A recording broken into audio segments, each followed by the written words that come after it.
Hi everyone, hope you're all doing well. So someone the other day mentioned to me, I was talking and they mentioned, oh, that'll only take 5 minutes. And I responded with, my life is just made up of one 5-minute job after another.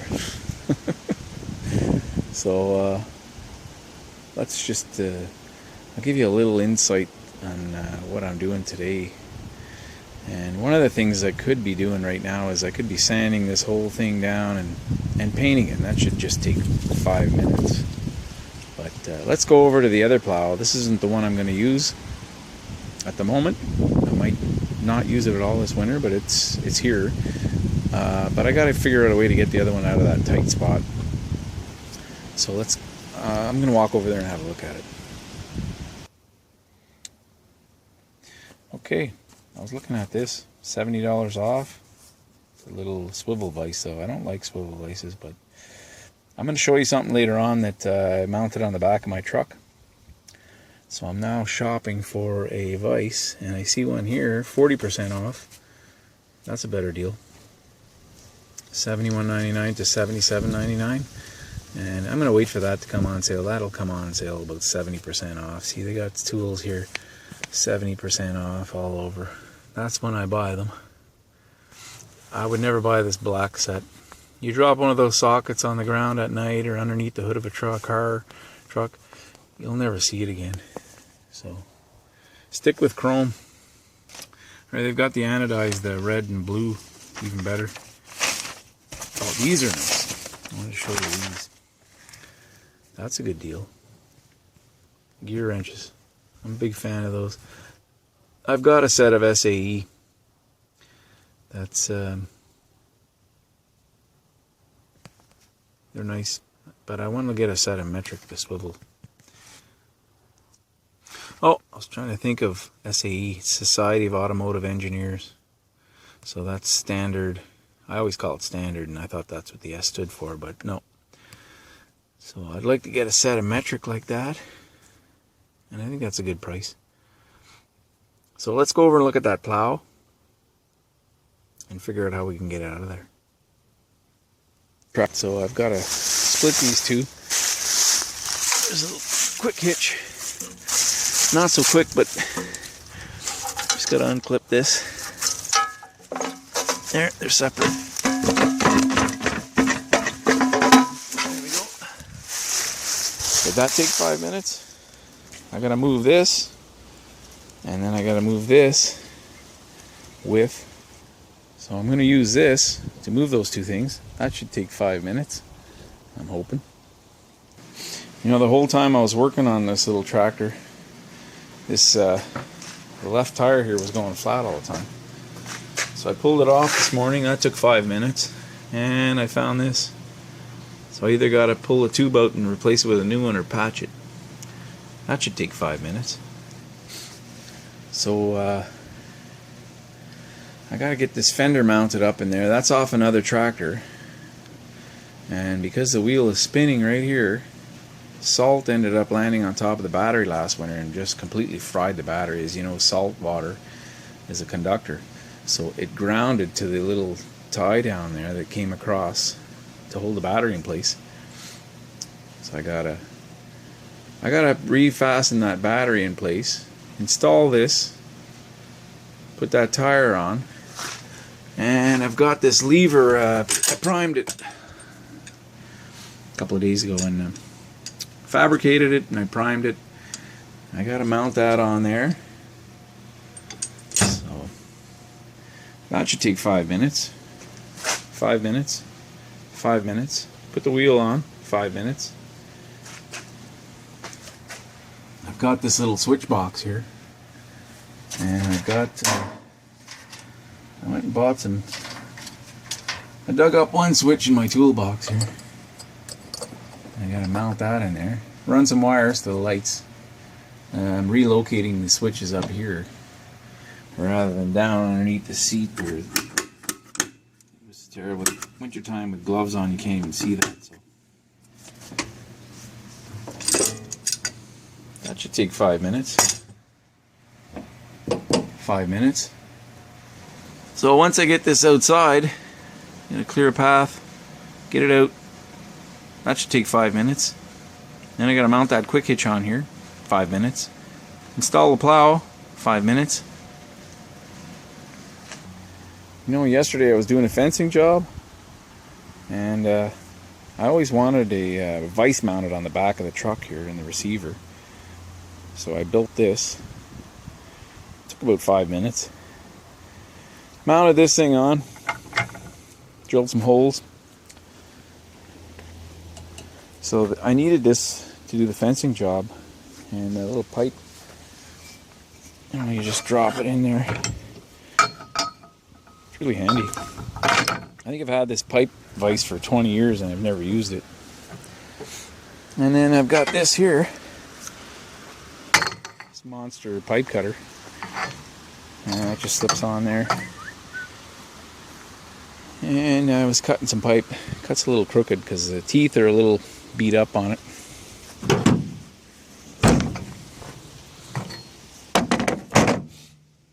This tooth here was missing 2 chunks. You can see right there. And then over here. So I took it off. This little pin is just a tapered pin. So I punched it out. There's no clips or anything. Punched it out, put it on the bench grinder, and I sharpened it a little bit. I didn't want to take too much metal off. I've never been able to find these wheels for sale anywhere. I haven't really looked really hard, but it worked pretty nice yesterday. It's a number 3 Barnes cutter. That's what it says, cutter here. And I think it's made by Reed Manufacturing Company, Erie, PA, Pennsylvania. This is old. So that took 5 minutes to sharpen that wheel. And then that's the end of my 5-minute jobs. But they're endless. One day after the next. One 5-minute job after the other. You know, this thing here, I painted this about 20 years ago. National, Hamilton. It's probably made in Hamilton, Ontario, I'm guessing. It's not made in China. It's not made in Japan. When I was a kid, we used to make fun about everything made in Japan. But, you know, tools coming from Japan were pretty good quality tools, and still are today. They make really, really nice stuff. This is all made in the USA or Canada. And that's why it's still around. It would have been tossed in the garbage by now if it wasn't. So what I want to do is pull this off. I don't think I'll use this again for a long time, and mount a vise on here. So if I ever need a vise on a job, I got myself a little workbench here, and there's where the vise will go. I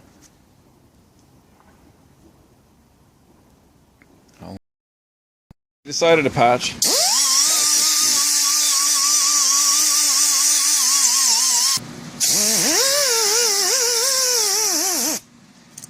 I'm a big fan of these die grinders, little air powered die grinder. It's nice, and they're cheap. I picked these up for $20. I like to use a sanding disc, but this will work too. See, I have these are great. These little plastic thread in rubber backer pad, but I'm confusing my home shop with this tools I have here. I was digging around trying to find it, and it turns out I don't have it here, so that's on my list to get something like that.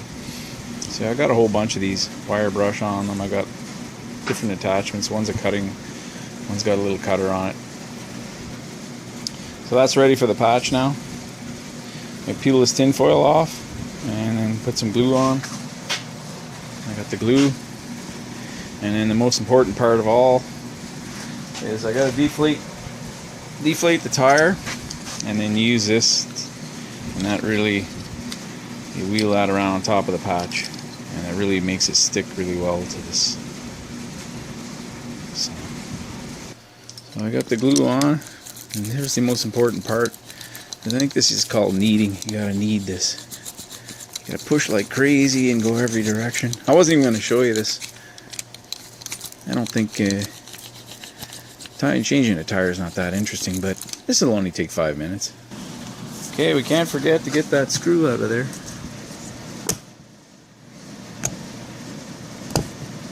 And look at that thing, razor sharp. Barely a eighth of an inch, less than an eighth of an inch was sticking inside the tire. But it's as pointy as a needle, and it was able to puncture the tube.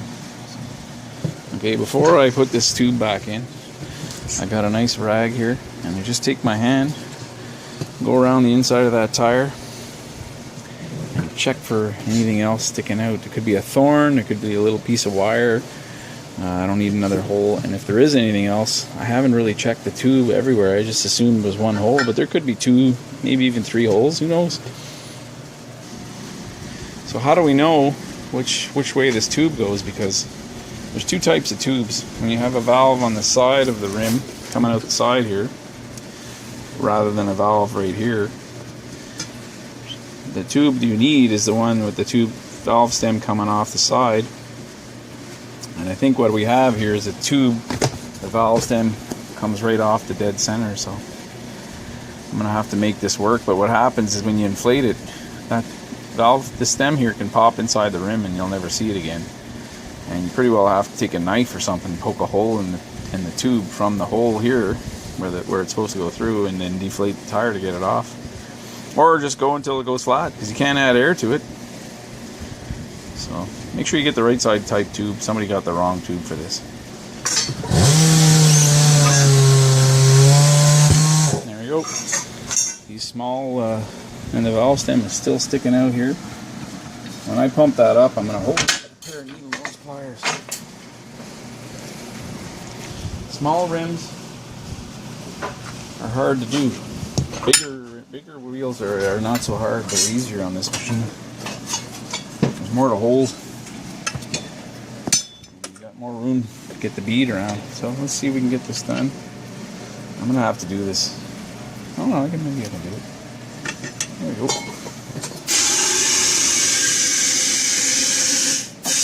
Oh, what did I do there?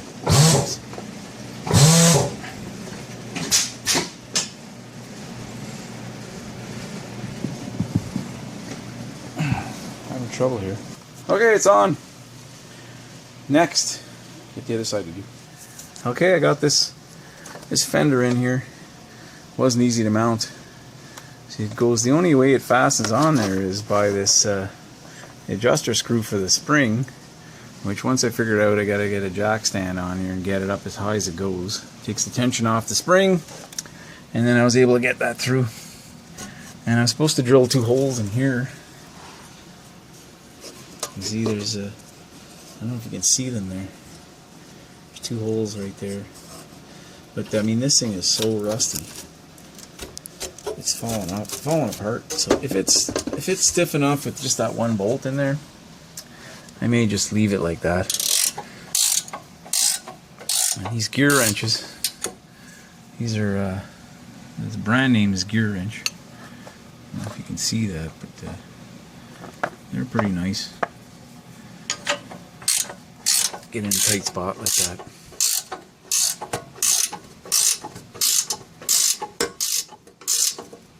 There, that's pretty stiff. That's not moving. I think this should have been on here last winter, or even more than that. It should have been on here years ago, and it would have stopped any salt from spraying onto the battery, which is right behind there. Well, I think what happens is the dealer pulls this thing off, and he does whatever back there. He makes some, or it arrives and it's not attached to the tractor, and he just tosses it in the bin because it's more trouble than it's worth to install. Because this tractor didn't come with one of these, and it was put on snow removal, and it came off a machine that's just used for grass, and there's not a little bit of rust on here. If you just wash this thing off, there's a rub mark here from the tire. It's the only damage on this thing, and all the original paint is still intact underneath this dirt.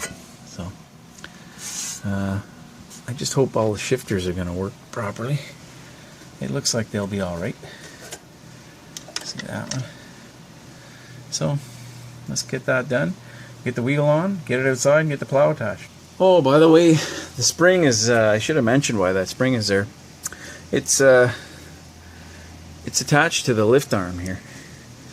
And this lift arm is, whatever attachment you have, this spring is designed to take weight off that attachment and put it right directly on the wheel.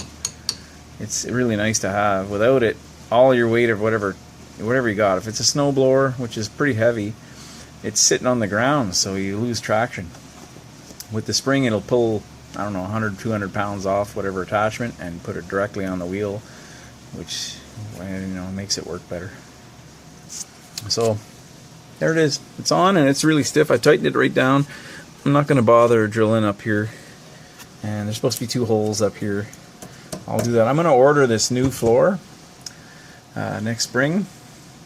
And that'll be on the list of jobs, because just look at the rust here. And it's completely rotted out all the way around both sides. So before they discontinue that part, it's not a lot of money. It's a lot cheaper than trying to do all the body work myself and fix it all up. So I'm just going to order it, take the cab off, install that. And of the 3 machines we have, the only machine that had this little fender was the one that used only on grass. So figure that out. Okay, I'll give this a little shot of paint. That's the gray, the Kubota gray that they, all the underside of the tractor, engine, transmission, everything's painted that color. Oh yeah, look at this. Plastic fender. That's another 5-minute job. I gotta install that on the big fella.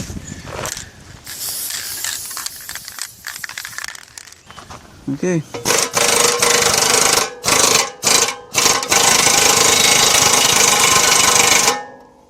That's 1.5 inches.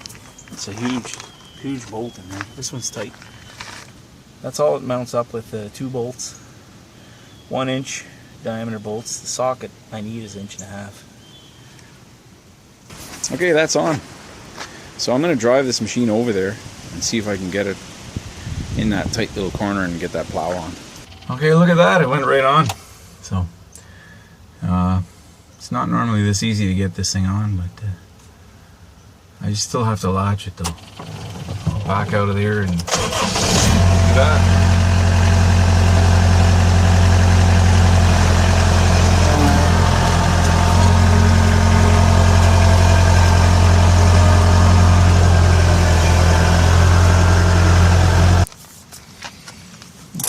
That's all that's to it. You see that little latch? Just tilt this lever back and forth, and then that latches, and it's pointing forward,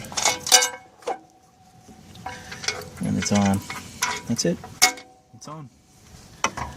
So it works great in this kind of weather. 2 inches of ice on there, and it doesn't work so great. There, we gotta hook these hoses up now. The green one goes on top. And the machine has to be shut off when you do this, and you gotta relieve the pressure from that. You just tilt this lever back and forth, and then take the pressure off that oil, and that goes right in. It's supposed to go right in each of your hands. So there we go.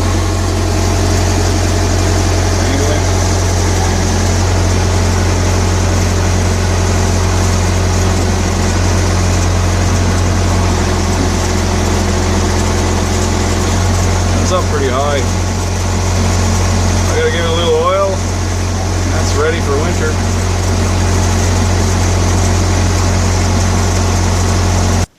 So there we go. Many 5-minute jobs, one after the other, all completed. I still have the wiring and the switches to put in for the lights. I want to relocate those switches, and I gotta oil up the plow.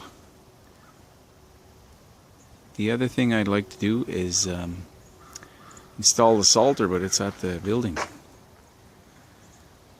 So it'll go on here, and then we gotta hook those hoses up and try that. That should work. So give me a thumbs up if you liked the video, and subscribe. And don't be shy to leave a comment there. I'd really like to hear what you think. If you like the longer type of videos, if you like the shorter ones, Thanks for watching.